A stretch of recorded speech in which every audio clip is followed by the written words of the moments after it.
All right, let's do an update on the tank. I'm currently, you know, battling diatoms and a little bit of algae over here, and a slight discoloration of some of my coral. And so, it's really time to make sure to kind of figure this all out, right? So, how am I doing that? I decided to test even more than I usually do. So I tested for phosphate. Found really nothing in the tank, trace amounts, but it didn't even register on the test kit really. Ammonia, the same story, which is surprising because I would think with maybe that's really causing all of this what have you, but zero. Nitrites, zero traces amounts, which is healthy. Nitrates, the same story.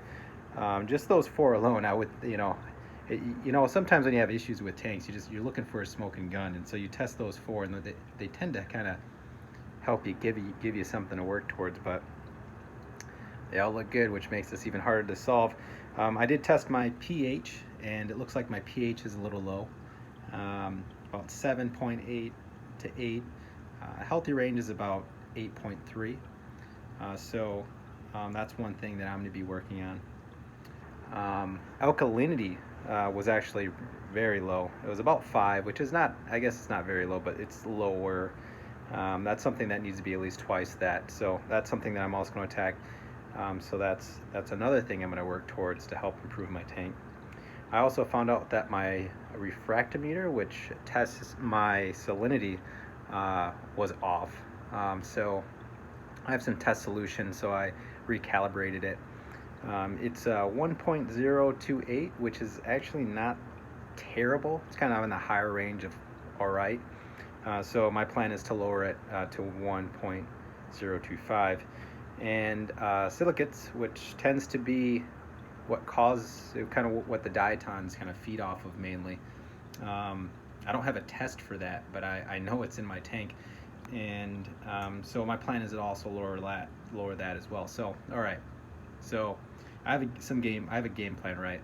Not a game plan, but I have some things to work towards, and that is lower the silicates, uh, lower my salinity, um, raise my alkalinity, and raise my pH. So those are the four things I'm really going to work on.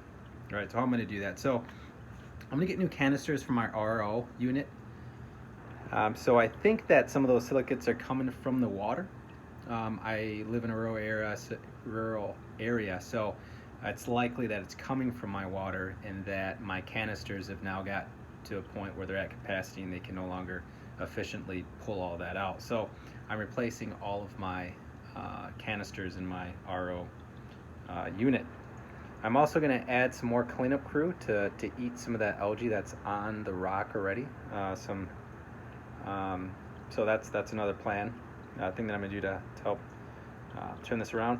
Also, I believe I'm going to, this is kind of a maybe, I would maybe add some GFO. I do have some carbon, a little mixed bag of what have you, little cocktail of media that's currently going through, and I can actually tell there's a lot of carbon, so my water is actually really clear, and it's because of that canister and that carbon, but I might be adding some GFO. I'm already doing this, but manually removing the diatoms. I have a siphon, and so I'm siphoning the sand, so I'm getting a lot of that brown stuff off the sand. So I actually just did a water change moments ago, and so it looks really clean, but it was about twice that what you see right there in front of me. So I'm going to keep doing that. And another thing that I found is my auto top off. There's a kalklosser reservoir, and it was completely depleted. So I added some more on there, and so that actually I believe contributed to my alkalinity being low and my pH being low. So I added more to that, and I'm going to be more consistent with that. If I can't get rid of the diatoms, there's kind of a Hail Mary, and you cover the tank for 3 days. It's a full blackout, and so what that does is it kills that simple algae in your tank, because they need light to live, and so that's one way you can kind of hopefully eradicate most, if not all of it in your tank.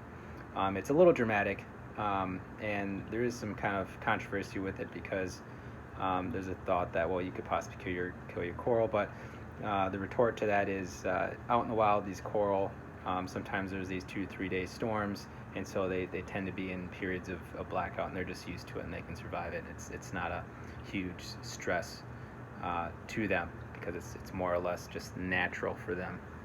So that's the plan. That's what's going on.